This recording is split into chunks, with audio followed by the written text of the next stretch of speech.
ॐ अज्ञानतिमिरान्धस्य ज्ञानाञ्जनशलाकया चक्षुन्मीलितं येन तस्मै श्रीगुरुवे नमः।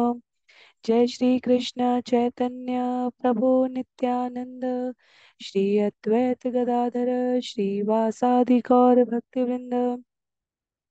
हरे कृष्णा कृष्ण कृष्णा हरे हरे, हरे राम राम राम हरे हरे। हरे कृष्णा कृष्ण कृष्णा हरे हरे, हरे राम राम राम हरे हरे।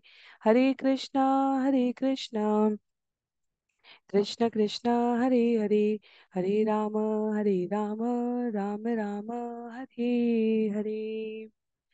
हरे कृष्णा। सभी भक्तों को सादर प्रणाम। चैतन्य चरितामृत सत्र 21 में सभी भक्तों का स्वागत है। हम सभी यहाँ पर कृष्णदास कविराज गोस्वामी द्वारा रचित एवं भक्ति वेदांत स्वामी श्रील प्रभुपाद द्वारा तात्पर्य सहित विवेचित चैतन्य चरितामृत, जिसके 3 भाग आदि लीला, मध्य लीला और अंत लीला है, उसके आदि लीला अध्याय 5,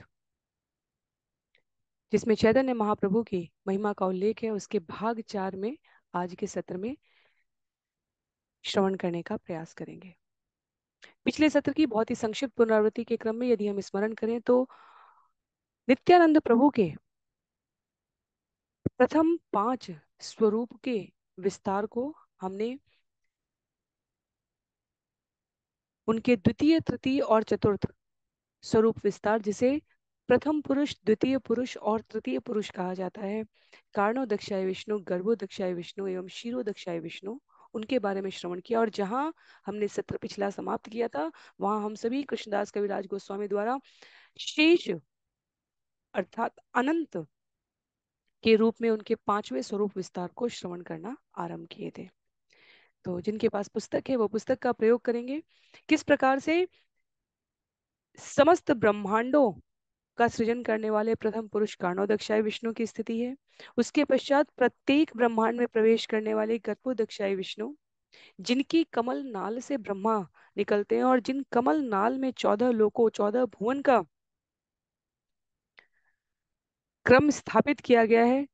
और उन 14 भुवन को 3 वर्गों में यदि वर्गीकृत करें, जिसे हम कहते हैं त्रिलोकी की नगरी भगवान के द्वारा संचालित होती है, एक ब्रह्मांड की बात है ये। वहां पृथ्वी के ऊपर के 6 लोक, पृथ्वी के नीचे के 7 लोक है, नीचे के 7 लोक अधर लोक कहा जा रहा है, भू भूअर स्व यह मध्य लोक कहे गए हैं, और उसके ऊपर ऊर्ध्व लोक कहे गए हैं, जहाँ जनः लोक, तपह लोक, महर लोक है। तत्पश्चात प्रत्येक ब्रह्मांड के प्रत्येक जीव के भीतर परमात्मा रूप में स्थित तृतीय पुरुष क्षीरोदक्षाई विष्णु की स्थिति है। तो एक लोक में एक वर्ग के देवताओं के समूह हैं, अप्सराओं, किन्नरों, चारणों, विद्याधरों, सप्तऋषियों और असंख्य जीवों के, और उनके आश्रय के रूप में श्वेत द्वीप पर स्थित भगवान का वह स्वरूप है, जिसे देवता उस ब्रह्मांड के किसी आसन्न संकट की स्थिति में ध्यान धर के, विनती करके अवतार के रूप में प्रकट होने की बात करते हैं। तो ये सारा 3 पुरुष के संदर्भ में हमने पिछले सत्र में चर्चा की थी। छंद संख्या करीब 118 से यदि हम देखें, जिसे हम आज के सत्र में आरंभ करेंगे, विषय आरंभ हो चुका है भगवान के 5वें स्वरूप का, जो है शेष। शेष का अर्थ सामान्य भाषा में हम कहते हैं जो रिक्त, जो बचा हुआ है, शेष कितना बाकी रह गया है। और वास्तव में जो बाकी रह गया है वो भी हमारे, क्योंकि यहाँ पर भगवान के ये रूप किस अर्थ में है, नित्यानंद प्रभु के, श्री बलराम जी के, पूर्ण पुरुषोत्तम भगवान श्री कृष्ण के कार्यकलापों को संचालित करने के क्रम में ये स्वरूप है, कार्यकलापों को। तो शेष का अर्थ यहाँ पर वास्तव में जो शेष रह गया है वो भी हमारे लिए अचिंत्य है, और इसलिए बड़ी निर्भीकता से बड़े अधिकार से, स्वतंत्रता से आचार्य, विद्वज्जन, मनीषी भगवान के शेष रूप का नाम रखते हैं अनंत। तो हम सभी भगवान के पांचवें स्वरूप अनंत के बारे में, शेष के बारे में यहाँ आज के सत्र में श्रवण करना आरंभ करेंगे, छंद संख्या 118 से। तो शेष जो हमारे लिए बचा खुचा कहा जाता है सामान्य भाषा में, आध्यात्मिक अर्थ में, वह अभी भी अनंत है। सहस्त्र विस्तीर्ण यार फणार मंडल, सूरजिनी मणिगण करे झलमल। तो शेष के रूप में अनेक अनेक फणियों पे, जहां हमने छंद संख्या 117 में कहा था भगवान विष्णु भगवान शेष के रूप में सारे लोगों को अपने सिरों पर धारण कर रहे हैं। वे नहीं जानते कि वे कहाँ हैं, क्योंकि उन अपने सिरों पर उन्हें उनके अस्तित्व का आभास नहीं हो पाता। अर्थात इतनी तन्मयता, इतनी तत्परता, इतनी भगवान के परम सेवक के रूप में उनकी विस्तीर्ण अवस्था है। आगे हम देखेंगे कि जिनको हम इतने कार्यकलापों के संचालन के रूप में श्रवण और पठन कर रहे हैं, वो अपने आप को मात्र भगवान के दिव्य अवस्था में मात्र अपने आप को भगवान के परम सेवक के रूप में मानते हैं। तो उनके लिए कहा जा रहा है यहाँ पर, उनके हजारों फैले हुए फन सूर्य को भी मात देने वाली चमचमाती मणियों से सज्जित रहते हैं। पश्चाशत कोटि योजन पृथ्वी विस्तार, यार एक फणे रहे सशर्प आकार। यह ब्रह्मांड जिसका व्यास 50 करोड़ योजन है, उसके एक फन पर इस तरह टिका है मानो सरसों का बीज है। अब हम यहाँ पर यदि पंक्ति यहाँ इस पद्य में देखें तो पृथ्वी कहा गया है, और पृथ्वी वास्तव में यहाँ पर ब्रह्मांड, अनुवाद में ब्रह्मांड कहा गया है। पृथ्वी यहाँ पर वास्तव में ब्रह्मांड कहा गया है। हमारे लिए जब हम वर्तमान में दुनिया की बात करते हैं, ये संपूर्ण दुनिया, ये संपूर्ण जगत, तो वो हम पृथ्वी के संदर्भ में इस एक गोल की ग्रह वाली पृथ्वी जिस पर हम निवास कर रहे हैं उसके बारे में कहते हैं। और इसीलिए हम कई बार भ्रमित हो जाते हैं जब शास्त्र में पृथ्वी का अर्थ ब्रह्मांड है, क्योंकि जब हम कहते हैं राजे महाराजे इस लोक से उस लोक तक यात्रा कर सकते थे अन्य युगों में, तब वह एक ब्रह्मांड की यात्रा की बात की जाती है, नीचे अधोलोक में और ऊर्ध्वलोक में जाने के लिए। तो यहाँ जब जब प्रियव्रत महाराज के 7 लोगों की बात होती है, एक ब्रह्मांड में 7 पुत्रों को उन्होंने एक एक समुद्र के खंड की बात की थी, वास्तव में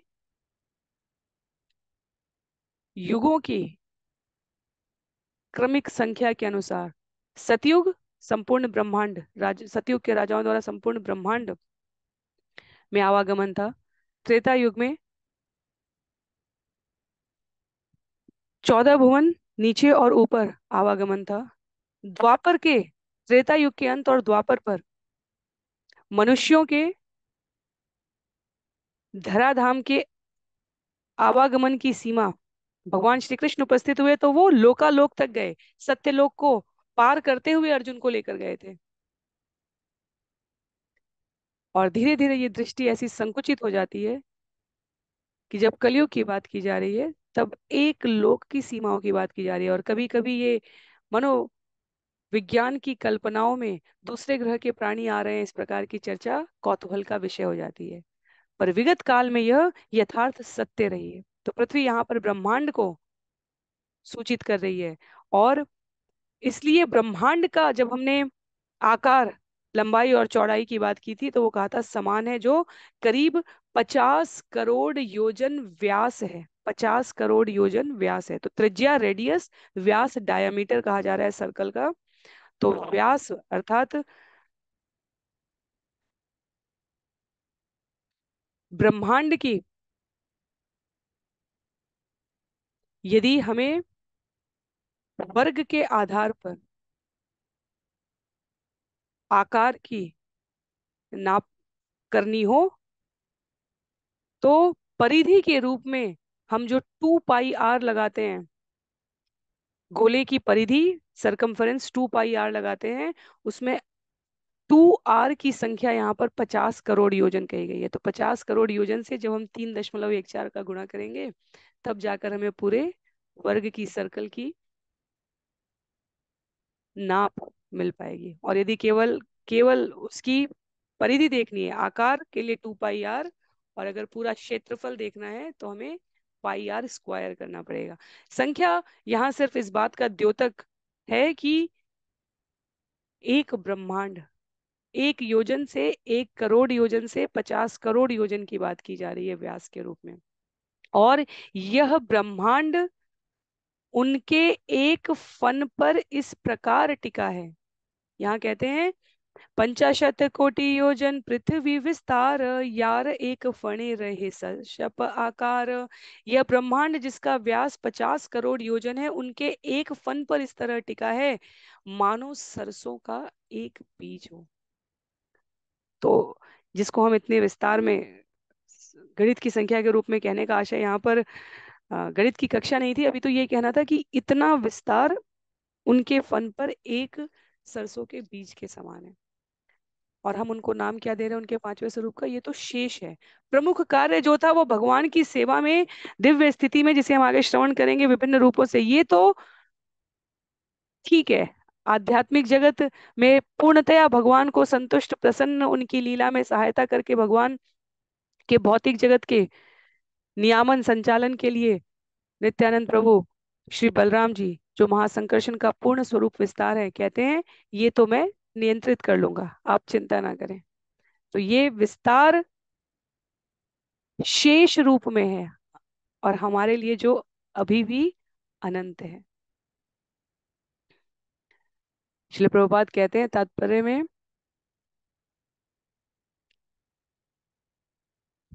शेष नाग के असंख्य फणों पर सारे ब्रह्मांडों के लोक स्थापित हैं, और इन विशाल ब्रह्मांडों की तुलना सरसों के बीज से की गई है। संकर्षण शब्द ही वास्तव में, जो वर्तमान विज्ञान की भाषा में गुरुत्वाकर्षण कहा जाता है, उसकी, तो संकर्षण शब्द की आंशिक व्याख्या गुरुत्वाकर्षण है, जिसे हम ग्रेविटेशनल फोर्स कहते हैं विज्ञान में। संकर्षण हम कृष्ण क्री धातु आकर्षण है, संकर्षण जो सबको, गुरुत्वाकर्षण के सिद्धांत में हम क्या जानते हैं कि हम धरती पर इसलिए हैं क्योंकि केंद्र से, धरती के केंद्र से एक बल जीवों को उसके धरातल पर आकर्षित करके रखता है। और श्रीमद् भागवतम में स्कंद 5 अध्याय 17 श्लोक संख्या 21 को यहाँ उद्धृत करते हुए श्रील प्रभुपाद इस गुरुत्वाकर्षण शब्द को संकर्षण के साथ जोड़ते हुए हमें स्मरण करा रहे हैं, यमाहुअस्य स्थितिजन्म संयमं त्रिभिः विहीनं यमनन्तमृषय न वेद सिद्धार्थम इव क्वचित् स्थितं भूमंडलम मूर्ध सहस्रधामसु। हे प्रभु, वेदों की स्तुतियां घोषित करती हैं कि आप सृजन पालन तथा संहार के मुख्य कारण हैं, किंतु वस्तुतः आप सीमाओं से परे हैं और इसलिए अनंत कहलाते हैं। सीमाओं से परे हैं। आपके सहस्त्रों फनों पर असंख्य ब्रह्मांड सरसों के दानों की तरह इतने नगण्य लगते हैं कि आपको उनके भार का पता भी नहीं चलता।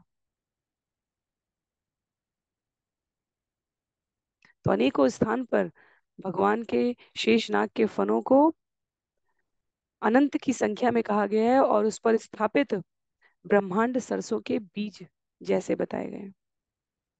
स्कंद 5 जहां हम ब्रह्मांड की स्थितियों के बारे में श्रवण कर रहे थे, वहां से एक और श्लोक उद्धृत करते हुए, यस्येदं क्षिति मंडलम भगवतो अनंत मूर्ते सहस्र शीर्ष एकस्मिन् एव शीर्षणीन्द्रियम अणम सिद्धार्थ इव लक्ष्यते। भगवान अनंत देव के हजारों फन है, प्रत्येक फन एक लोक को धारण किए है रहता है, जो सरसों के बीज जैसा लगता है। सेइत अनंत शेष भक्त अवतार, ईश्वरेर सेवा बिना जाने नाही नाही जाने यार। वे अनंत शेष ईश्वर के भक्त अवतार हैं, वे भगवान कृष्ण की सेवा के अतिरिक्त कुछ भी नहीं जानते। तो अनंत के रूप में जो नित्यानंद प्रभु की महिमा है, जो हम सभी यहाँ श्रवण करने का प्रयास कर रहे हैं, वह स्वाभाविक रूप में क्या करने का प्रयत्न कर रहे हैं? भगवान की सेवा करने। हजारों मुख से, हजारों फण से पूर्णतः स्वाधीन, स्वतंत्र स्वराट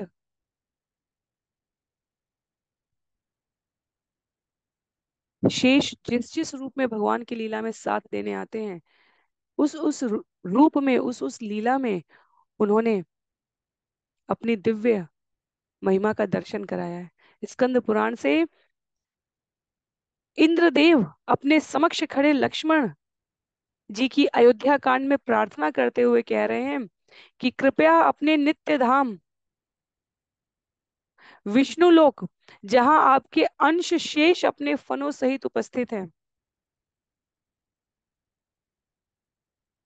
आप जब लीला तिरोधान हो रहा है तो आप पुनः वहां पर गमन करें।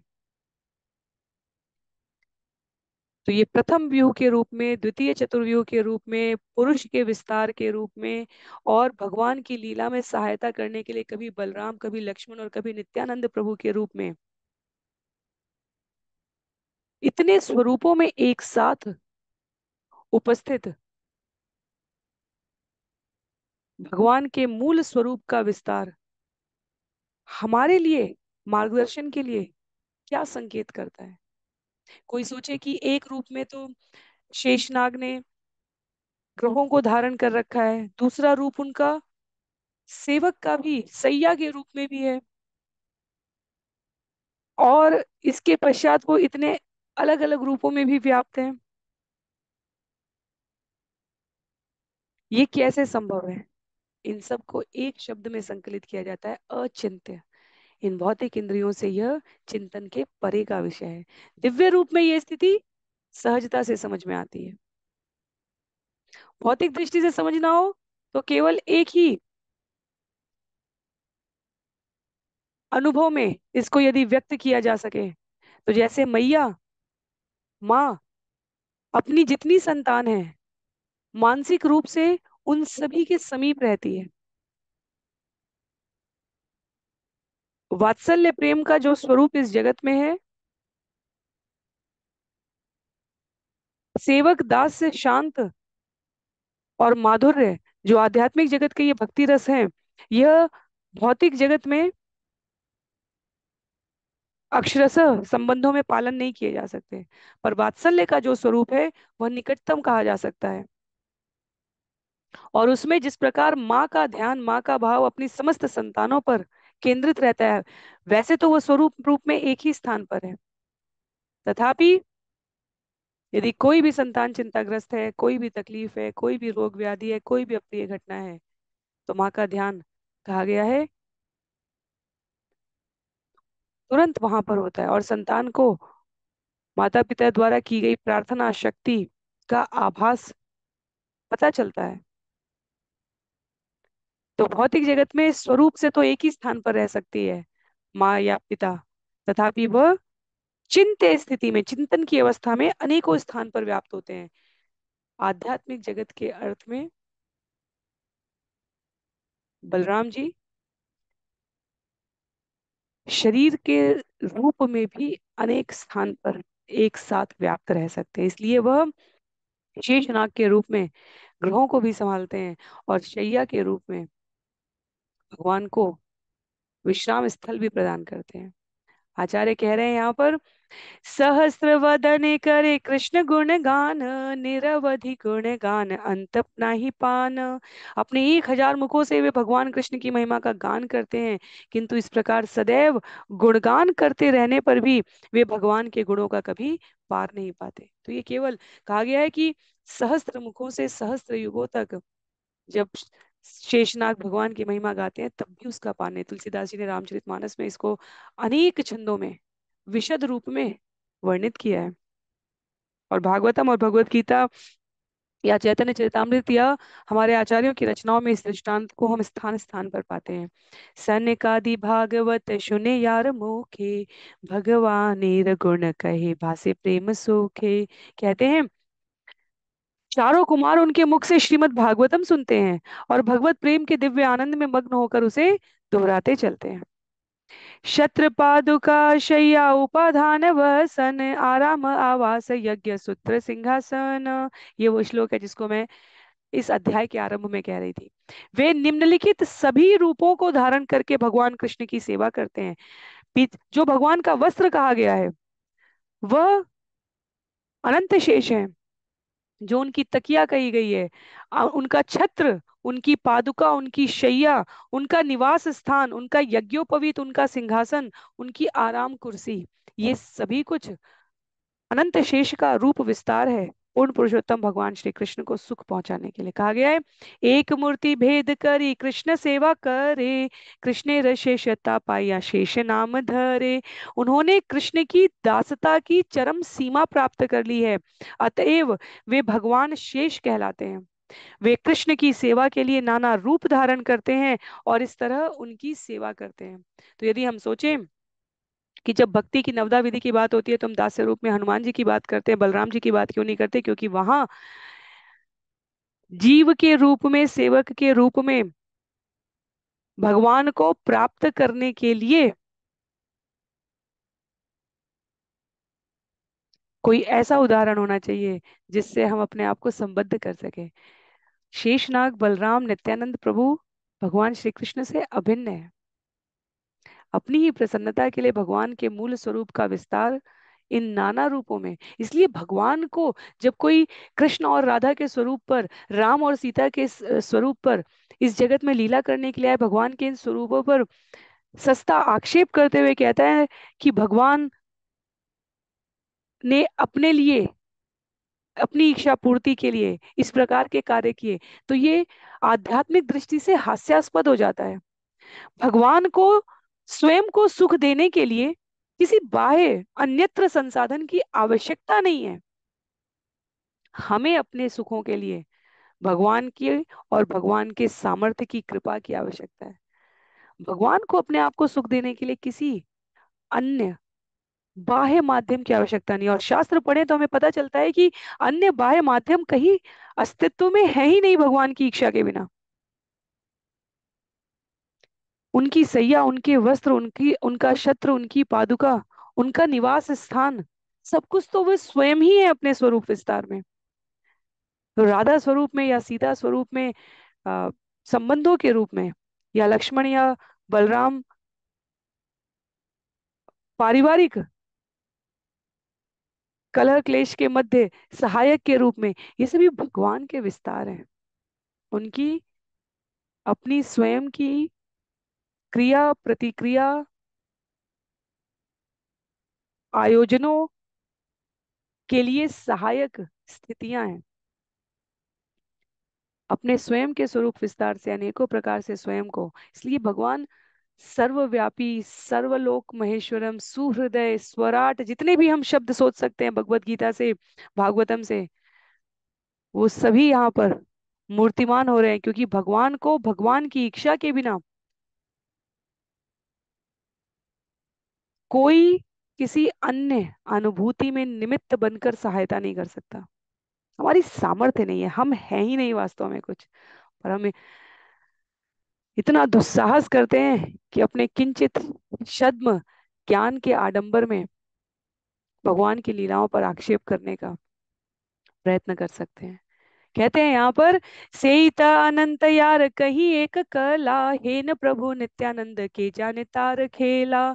भगवान अनंत जिस पुरुष की कला है, अर्थात पूर्णांश के अंश हैं, वे नित्यानंद प्रभु हैं।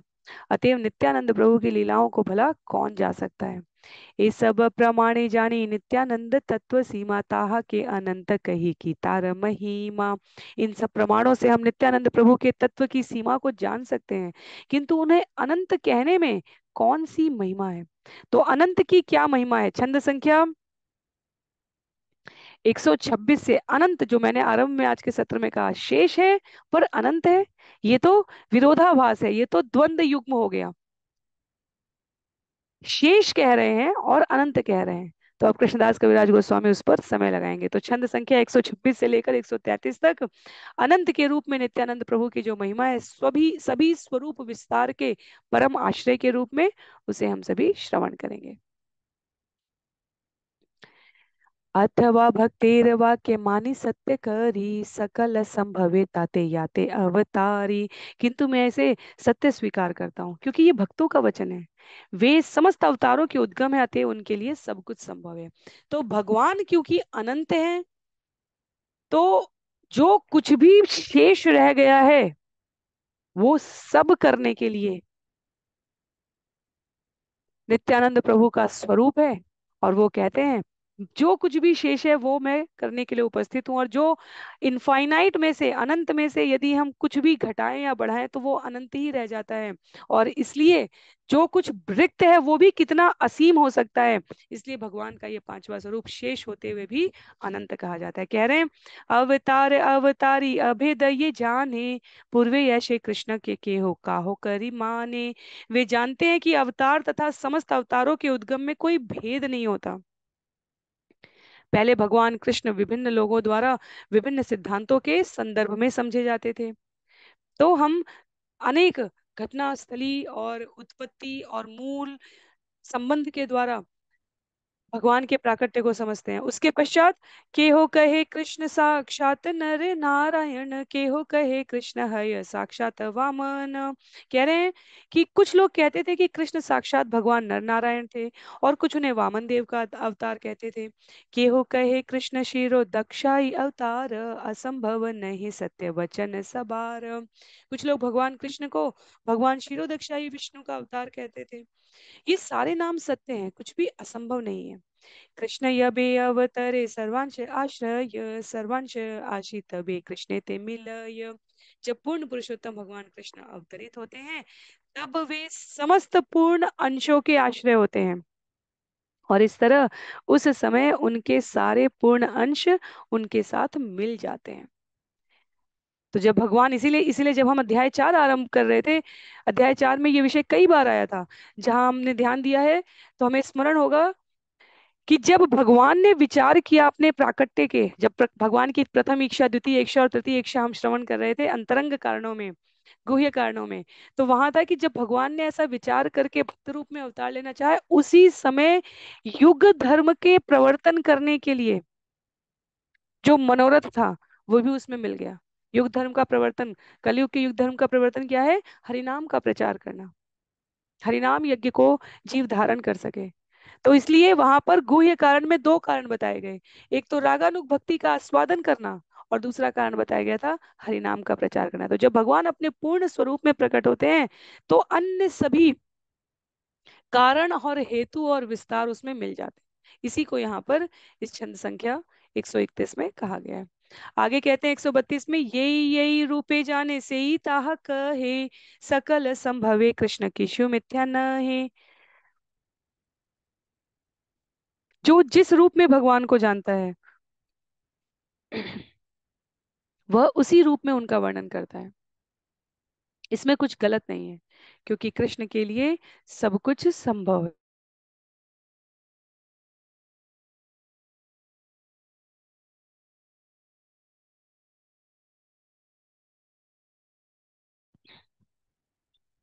भगवत गीता में यदि हम भगवान के स्वरूप की, भगवान के स्वयं की महिमा को जाने तो भगवान कहते हैं ये यथा माम प्रपद्यंस्ते ताम सत्य में हम, जो जिस रूप में मेरी आराधना करता है उसके लिए मैं उतना ही गम्य हूँ। जिस प्रकार इस जगत में उदाहरण के लिए कहा जाता है कि एक विशाल हाथी के समक्ष चार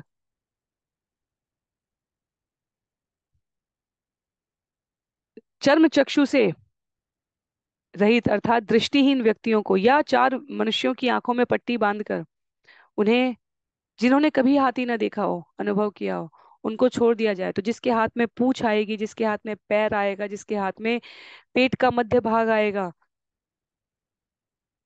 वो सभी, जिसके हाथ में सूंड आएगी, वो सभी जितना स्पर्श कर सकते हैं, जितना अनुभव कर सकते हैं, उतना ही सत्य के रूप में जानते हैं। तो यहाँ दृष्टिहीन इस अर्थ में कहा गया, या आंखों पर पट्टी इस अर्थ में बांधने के लिए कहा गया कि हमारी जो सीमा निर्धारित की गई है इन अंगों और उपांगों की क्रियाओं को संचालित करने के लिए, चाहे देखने की, चाहे सुनने की, चाहे सूंघने की, चाहे स्पर्श करने की, वह सीमित है।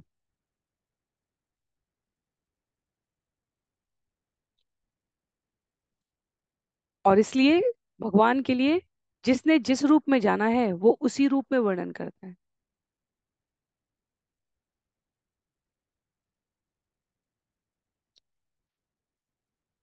यहाँ शिल प्रभुपाद एक विषय कह रहे हैं और ये विषय अत्यंत संवेदनशील हो जाता है।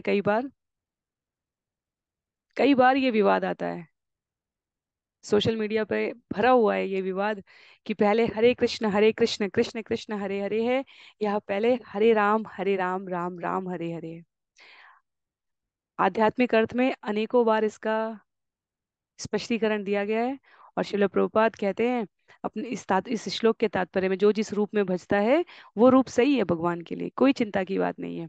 तो वो इसलिए कहते हैं कि हैदराबाद में एक बार दो सन्यासी हरे कृष्ण महामंत्र का प्रचार कर रहे थे। एक ने एक स्थान पर कह दिया कि हरे राम श्री बलराम का द्योतक है, और दूसरे ने कह दिया कि हरे राम का अर्थ मर्यादा पुरुषोत्तम भगवान श्री राम है। और जब लोगों ने सुना तो उन्होंने विरोध किया कि आपके स्वयं के प्रस्तुतिकरण में भिन्नता है। तो श्रील प्रभुपाद कहते हैं जब ये विवाद मेरे पास आया तब मैंने समझाया, हरे राम में राम का अर्थ चाहे हम श्री बलराम कहें चाहे भगवान रामचंद्र कहें, दोनों सही है। क्योंकि वास्तव में दिव्य स्थिति में श्री बलराम और भगवान राम में कोई अंतर नहीं है। यदि कोई भगवान रामचंद्र को हरे राम की ध्वनि से पुकारे तो हे भगवान रामचंद्र हो गया, सही है, कोई अंतर नहीं है। और यदि कोई कहे हरे राम का अर्थ श्री बलराम है तो वो भी सही है। जो लोग विष्णु तत्व से अवगत है वास्तव में उनके लिए ये कोई विवाद का विषय ही नहीं है।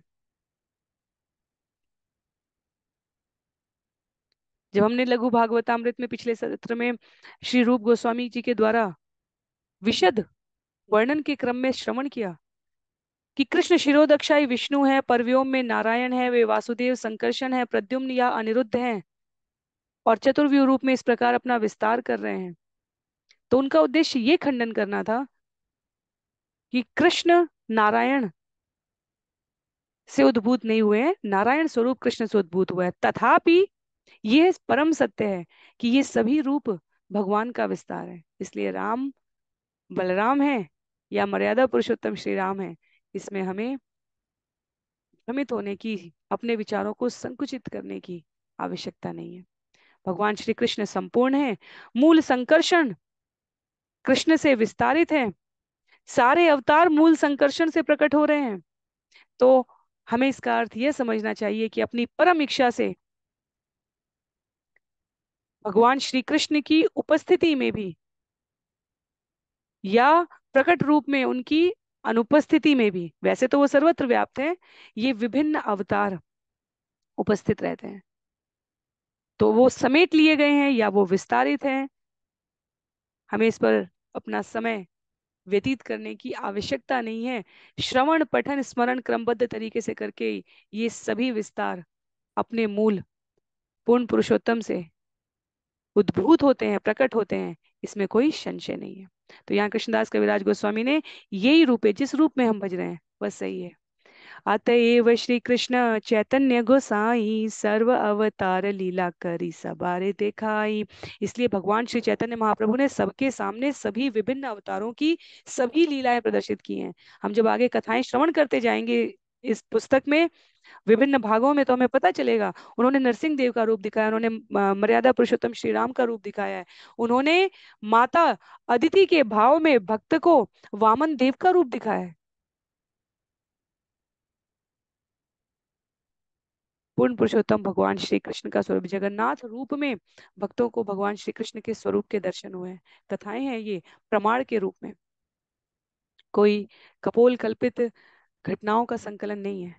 तो यहाँ इसलिए अब उपसंहार के रूप में कह रहे हैं, एई रूपे नित्यानंद अनंत प्रकाश सेई भावे कहे मुई चैतन्य दास। इस तरह भगवान नित्यानंद के अनंत अवतार हैं, दिव्य भाव में वे अपने आप को महाप्रभु का दास कहते हैं। तो समस्त प्रकार की भगवान की इच्छाओं सेवाओं का संचालन करने वाले 134 से 141 तक वह दिव्य रूप में स्वयं को चैतन्य महाप्रभु के परम सेवक के रूप में कैसे हैं वे, उसको हम यहाँ पर श्रवण करेंगे। कभु गुरु कभु सखा कभु भृत्य लीला, पूर्वे ये न तिन भावे व्रजे कैल खेला। वे भगवान श्री चैतन्य महाप्रभु की सेवा कभी उनके गुरु के रूप में, तो कभी मित्र के रूप में, और कभी दास के रूप में करते हैं। जिस प्रकार भगवान बलराम ने व्रज में इन तीन विभिन्न भावों में भगवान कृष्ण के साथ क्रीड़ाएं की हैं। तो यदि हम स्मरण करें तो कभी भगवान श्री कृष्ण बलराम जी के पालथी मार के बलराम जी बैठे हुए हैं और उनके पैरों पर अपना सिर टिकाकर सोते हैं, और बलराम जी उन्हें पंखा झलते हैं। कभी बलराम जी सखा रूप में उनको सहयोग करते हैं, कभी कभी कहते हैं नहीं नहीं कान्हा तुम ऐसा नहीं कर सकते, अगर तुमने ऐसा किया तो मैं मैया को बता दूंगा। उनको निर्देश देने की, शिक्षा देने की, ताड़ना देने की भी अपनी वृत्ति, अपना अधिकार रखते हैं। इसलिए कहा गया व्रज में तीन विभिन्न भावों में भगवान कृष्ण के साथ उन्होंने क्रीड़ाएं की है।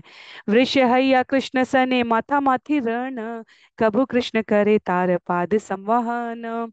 कहते हैं भगवान बलराम कृष्ण के सिर से अपना सिर भिड़ाकर वृक्ष की तरह लड़ते हैं, और कभी कभी भगवान कृष्ण बलराम जी के चरण दबाते हैं। जिन पैरों पर भगवान अपना सिर टिकाते हैं उन्हीं पैरों को दबाते हैं, सेवा करते हैं। आपना के भृत्य करी कृष्ण प्रभु जाने, कृष्ण रे कलार कला आपना के माने। वे अपने आप को दास मानते हैं और कृष्ण को अपना स्वामी मानते हैं।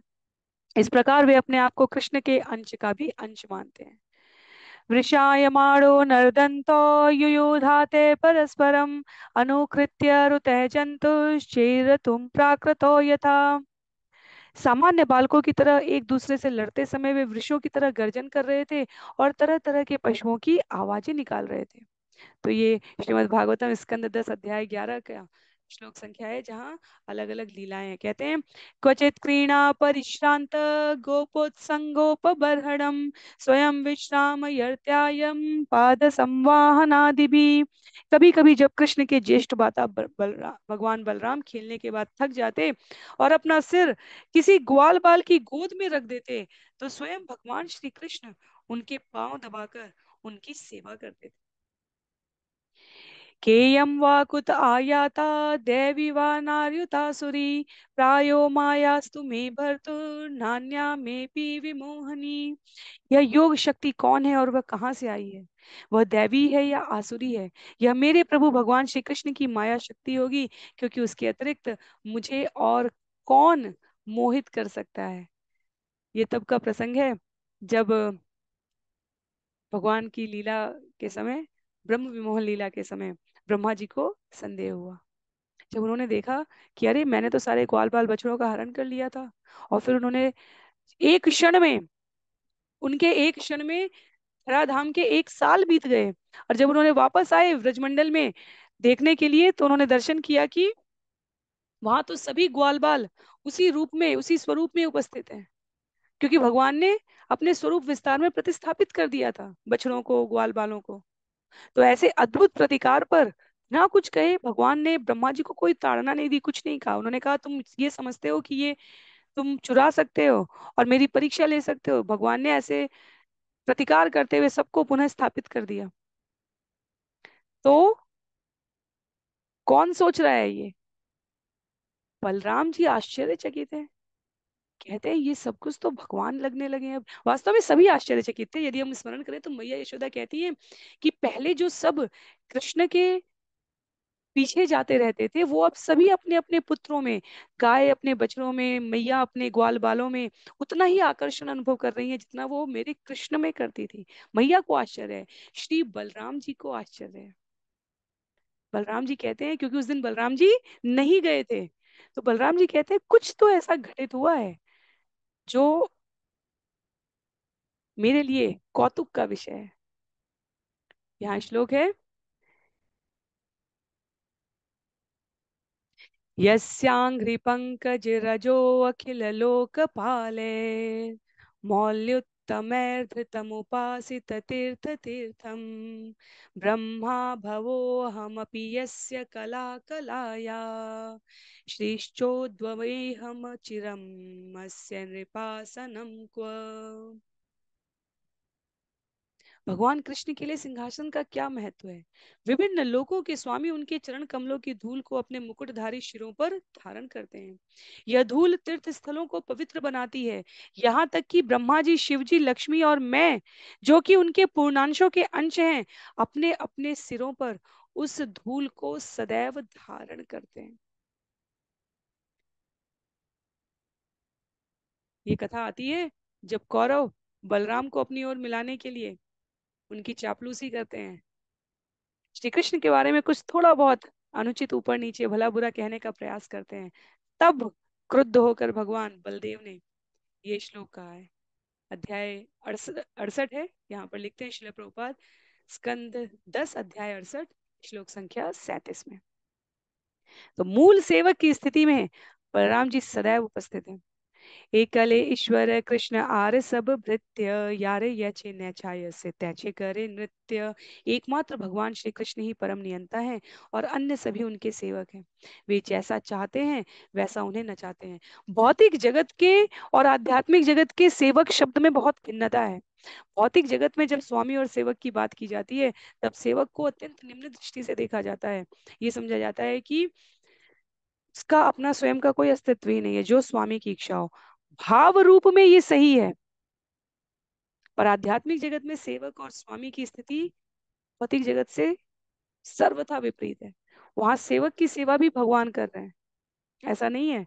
सेवक का अर्थ वहां पर ये लघुता और प्रभुता नहीं है। सेवक का अर्थ है किस रूप में भगवान कितनी लीला महिमा प्रचारित कर रहे हैं। जो बलराम जी स्वयं को सेवक के रूप में बता रहे हैं, वह वास्तव में भगवान के द्वारा भी, क्योंकि उनका ही स्वरूप विस्तार है, कुछ भी उनसे भिन्न नहीं है। इसलिए छंद संख्या 142 से 160 के रूप में जो हम श्रवण करने जा रहे हैं, वो पुनः चैतन्य महाप्रभु एकमात्र नियंता है, पूर्ण पुरुषोत्तम भगवान श्री कृष्ण इन सभी रूपों के पीछे हैं, इन सभी कार्यों के पीछे हेतु के रूप में है। और कहते हैं कृष्णदास, अन्य सभी उनके सेवक हैं, वो परम नियंता है, जो जैसा जब वो चाहें उसे वैसे नृत्य करा सकते हैं। यही मत चैतन्य गोसाई एकलेश्वर, आर सब पारिषद के हवा किंकर। इस प्रकार भगवान श्री चैतन्य महाप्रभु ही एकमात्र नियंता है, अन्य सभी उनके पार्षद या सेवक हैं। गुरु वर्ग नित्यानंद अद्वैत आचार्य, श्रीवासादि आर्यत लघु सम आर्य, सबे पारिषद सबे लीला सहाय, सबा लैया निज कार्य साधे गौर राय। उनके गुरुजन यथा भगवान नित्यानंद, अद्वैत आचार्य तथा श्रीवास ठाकुर एवं उनके अन्य भक्त, चाहे वे छोटे हों, समवयस्क हों या वरिष्ठ हों, सभी उनके पार्षद हैं। किनके? चैतन्य महाप्रभु के, और उनकी जो उनकी लीलाओं में सहायक होते हैं। गौरांग महाप्रभु उनकी सहायता से अपने लक्ष्यों की पूर्ति करते हैं। अद्वैत आचार्य नित्यानंद दुई अंग, दुई जन लैया प्रभु यत किछु रंग। श्री अद्वैत आचार्य तथा श्रील नित्यानंद प्रभु जो भगवान के पूर्ण अंश हैं, उनके प्रधान पार्षद हैं। इन दोनों के साथ महाप्रभु विभिन्न प्रकार से अपनी लीलाएं करते हैं।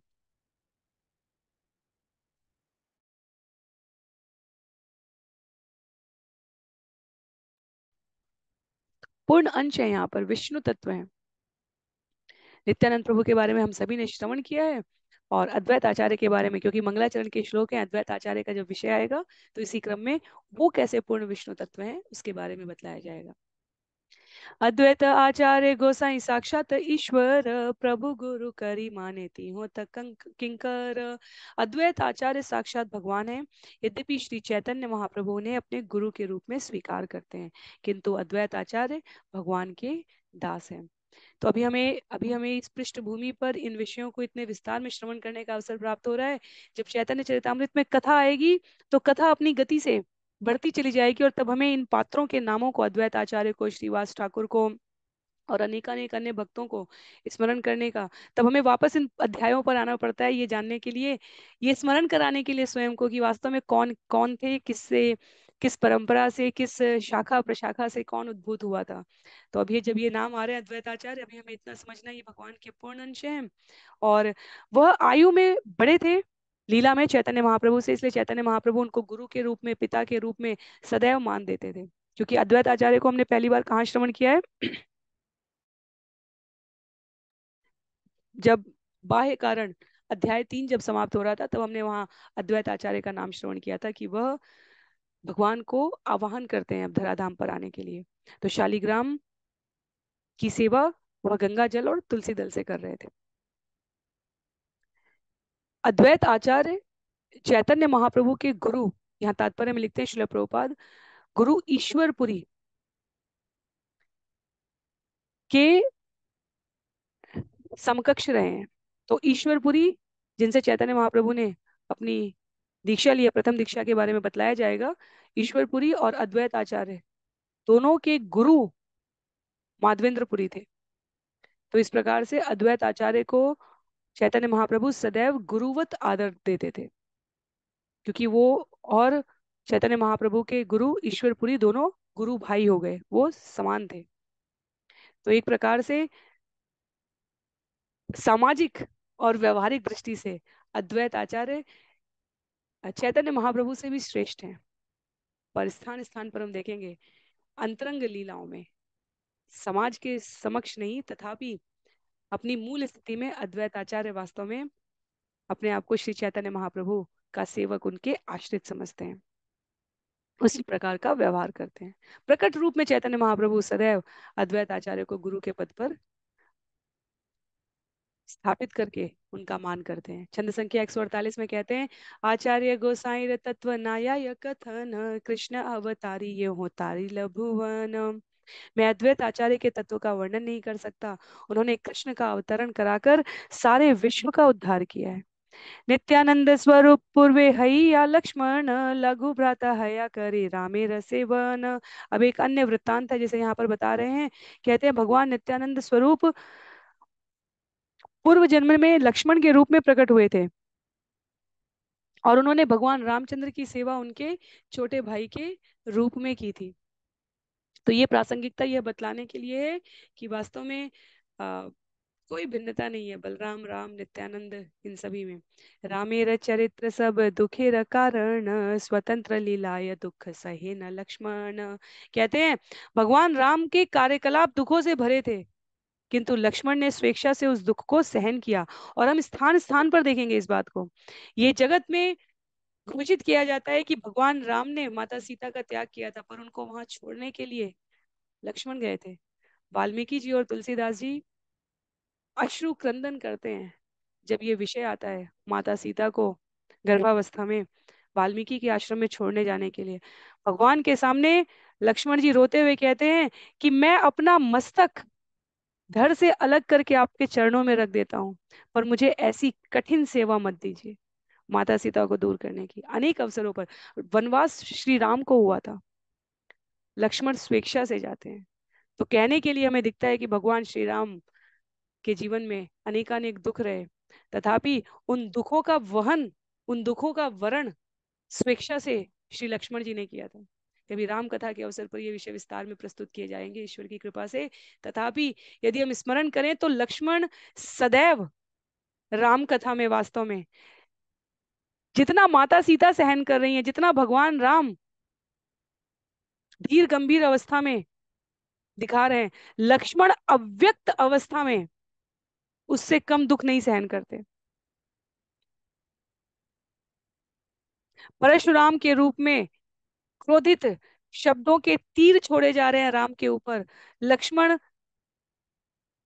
बहुत सहने के पश्चात एक दो पंक्ति कहते हैं और भगवान राम वहां उल्लेख आता है, तुलसीदास जी कहते हैं तिरछी चितवन से लक्ष्मण को शांत कर देते हैं। लक्ष्मण जी इतना कुछ कहना चाहते हैं परशुराम की बड़े बड़े उद्घोषणाओं पर उस समय। और इससे भी बड़ी दुखद स्थिति जब माता सीता ने लीला की है सोने के हिरण को, जो रावण के कहने से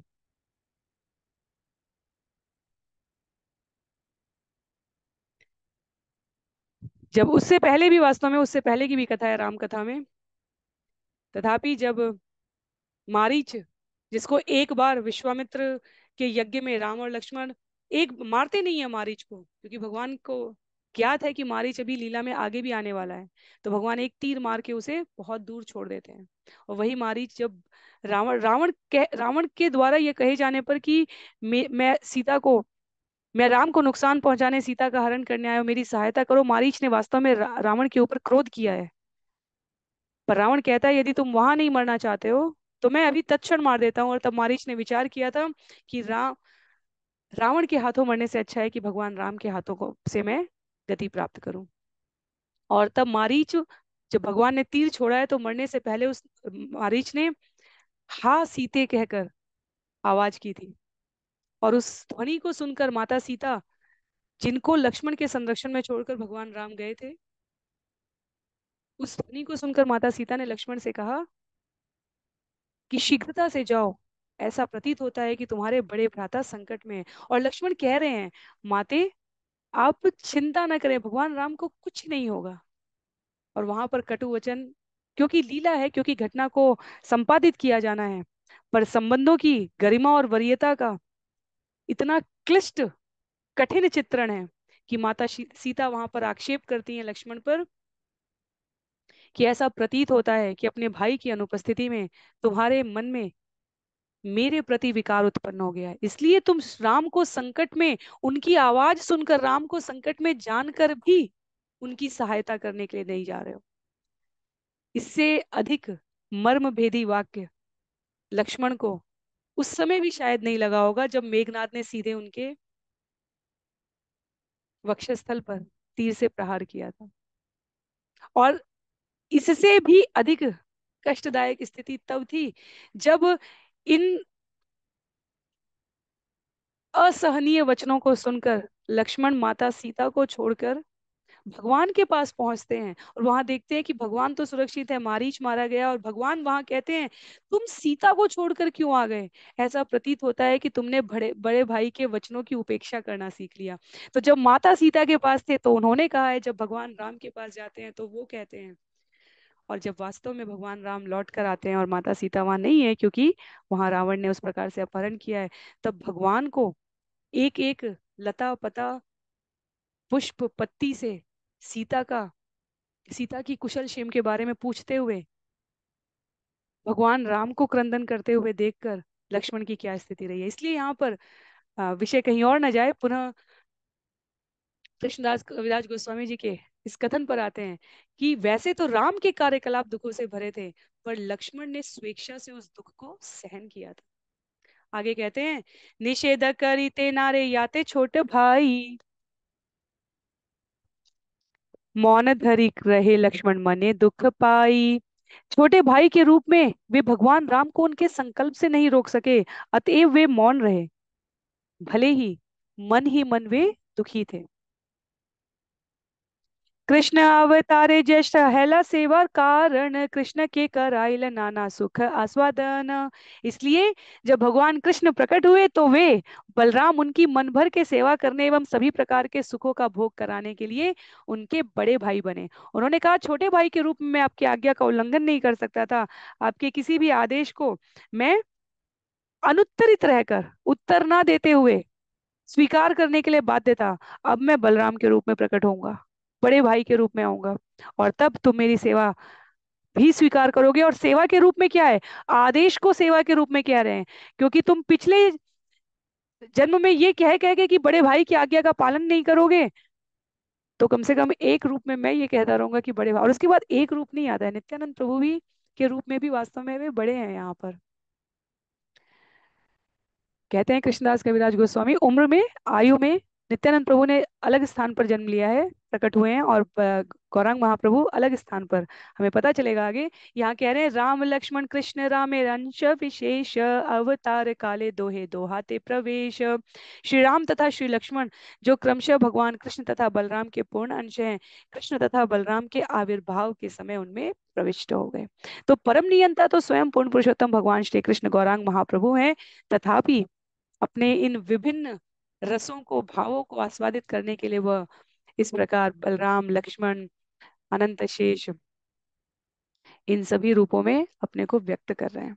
तो विष्णु धर्मोत्तर का संदर्भ दिया गया है, यहाँ पर पद्म पुराण का संदर्भ दिया गया है, स्कंद पुराण से पंक्तियां उद्धृत करते हुए श्रील प्रभुपाद इस श्लोक के तात्पर्य में कह रहे हैं कि ये सभी भगवान के मूल अंश, मूल स्वरूप के विस्तार के अंश, पूर्ण अंश है। कुछ भिन्नता नहीं है उनमें, बस लीलाएं संयोजित करने के लिए ये विभिन्न रूप है।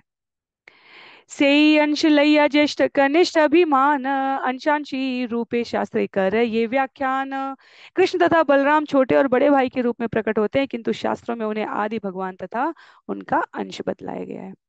रामादिमूर्तिषु कला नियमेन तिष्ठन्, नानावतारमकरोद्भुवनेषु किन्तु कृष्ण स्वयं समभवत् परमः पुमान्यो गोविन्दमादिपुरुषं तमहं भजामि। मैं उन आदि भगवान गोविंद की पूजा करता हूँ, जो अपने विविध पूर्ण अंशों से विविध रूपों तथा भगवान राम आदि अवतारों के रूप में प्रकट होते हैं, किंतु जो भगवान कृष्ण के अपने परम मूल स्वरूप में स्वयं प्रकट होते हैं। तो ब्रह्म संहिता का ये उद्धरण है। हमारे लिए समझने का विषय ये है कि भगवान और भगवान के स्वरूपों में कोई भिन्नता नहीं है, तथापि अपने विभिन्न कार्यकलापों को संचालित करने के लिए, आयोजित करने के लिए वो विभिन्न रूपों में इस प्रकार स्वयं को या अन्यों को प्रेरित करते हैं। श्री चैतन्य से ही कृष्ण नित्यानंद राम, नित्यानंद पूर्ण करे चैतन्य काम।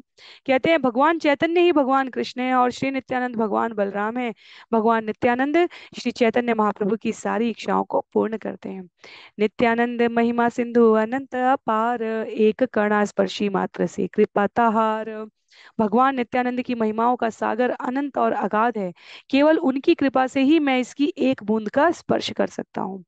आर एक शून्य तार कृपा रे महिमा, अधम जीवेर चढ़ाइल ऊर्ध्व सीमा। कृपया उनकी कृपा की दूसरी महिमा सुने। उन्होंने एक पतित जीव को सर्वोच्च सीमा तक उठाया है। तो यहाँ पर थोड़ा विषयांतर होगा। एक दो कथाएं इस अध्याय में प्रवेश कर रही हैं। कहते हैं वेद गुह्य कथाएं अयोग्य कही ते, तथापि कही तार कृपा प्रकाशी ते। इसे प्रकट करना उचित नहीं होगा, क्योंकि इसे वेदों के समान ही गुप्त रहना चाहिए। फिर भी मैं इसे कह रहा हूँ जिससे उनकी कृपा सबको ज्ञात हो जाए। श्री कृष्णदास कविराज गोस्वामी बहुत ही विनम्रता का परिचय देंगे यहाँ पर। कृष्णदास गोस्वामी की स्वयं की कथा, किस प्रकार उन्होंने चैतन्य चरितामृत लिखना आरंभ किया। न केवल कृष्णदास कविराज गोस्वामी, इस अध्याय में हमें मीन केतन की भी कथा ज्ञात होगी। हम सभी यहाँ 142 से 160 में जो भगवान चैतन्य महाप्रभु एकमात्र नियंता है, जिसे हमने अभी श्रवण किया, 161 से अब नित्यानंद प्रभु की कृपा का सामर्थ्य क्या है, उसमें हमें ये कथाएं मिलेंगी। तो मीन केतन रामदास की कथा आएगी, कविराज गोस्वामी स्वयं कृष्णदास कविराज गोस्वामी जी की कथा आएगी, और अंतिम कुछ छंदों में कृष्णदास कविराज गोस्वामी द्वारा विनम्रता पूर्वक इस सेवा को, चैतन्य चरितामृत को प्रस्तुत करने का जो कार्य यहाँ संपादित किया गया है, उसकी भूमिका आएगी। तो जहां हम सभी श्रवण कर रहे हैं, वहां कहते हैं कृष्णदास कविराज गोस्वामी की ये कथा गुह्य रहनी चाहिए, तथापि अन्य जाने कि नित्यानंद प्रभु की कृपा और सामर्थ्य क्या है, इसलिए मैं इसे प्रकट करूंगा। ये जो हमने सूची में भी मीन केतन और स्वयं कृष्णदास कविराज गोस्वामी की कथा देखी, तो कह रहे हैं भगवान मैं ये कथा आपकी स्वयं की प्रसन्नता के लिए, आपकी महिमा सबको विदित हो सके, इसके लिए व्यक्त करूंगा। उल्लास ऊपरी लेखो तुम्हारा प्रसाद, नित्यानंद प्रभु मोर क्षम अपराध। हे नित्यानंद प्रभु, मैं अत्यंत उल्लास के साथ आपकी कृपा के बारे में लिख रहा हूँ, कृपया मेरे इस अपराध के लिए आप मुझे क्षमा कर दें। तो 161 छंद से हम सभी अगले सत्र में इन कथाओं को, मीन केतन रामदास जी की कथा, कृष्णदास कविराज गोस्वामी को कैसे नित्यानंद प्रभु की कृपा प्राप्त हुई इसकी कथा, और कैसे ये चैतन्य चरितामृत अस्तित्व में आया। क्योंकि चैतन्य चरितामृत जब तक लिखा गया है, अम, आगे बताएंगे कृष्णदास कविराज गोस्वामी, तब तक अनेक पुस्तकें वास्तव में उपलब्ध थी, अलग अलग पक्ष को व्यक्त करती हुई। चैतन्य भागवत लिखी जा चुकी थी, जिसमें चैतन्य महाप्रभु की बाल लीलाओं का बहुत विस्तार से, और चैतन्य महाप्रभु बहुत बड़ा ग्रंथ है, गौर गणोदेश दीपिका, जिसका यहाँ पर दृष्टांत स्थान स्थान पर दिया जाएगा, वो लिखी जा चुकी थी। चैतन्य महाप्रभु के संग आए हुए सभी पार्षद किस मूल रूप में है, वो वहां पर उल्लिखित है। अन्य बांग्ला में अन्य अनेक ग्रंथ लिखे जा चुके थे। तो क्यों कृष्णदास कविराज गोस्वामी ये लिखते हैं, वो इस अध्याय के अंत में है। तो ये तीनों विषय हम लोग अगले सत्र में श्रवण करने का प्रयास करेंगे। आज के लिए सत्र को यहीं पर समाप्त करते हैं, छंद संख्या 160 पर। तो 161 से आगे की कथा अगले सत्र में श्रवण करने का प्रयत्न रहेगा। सभी को बहुत बहुत आभार। कृष्णदास कविराज गोस्वामी जी की जय। श्री चैतन्य चरितामृत की जय। भक्तिवेदांता स्वामी शिल प्रभुपाद की जय। अनंत कोटि वैष्णव वृंद की जय। हरे कृष्ण।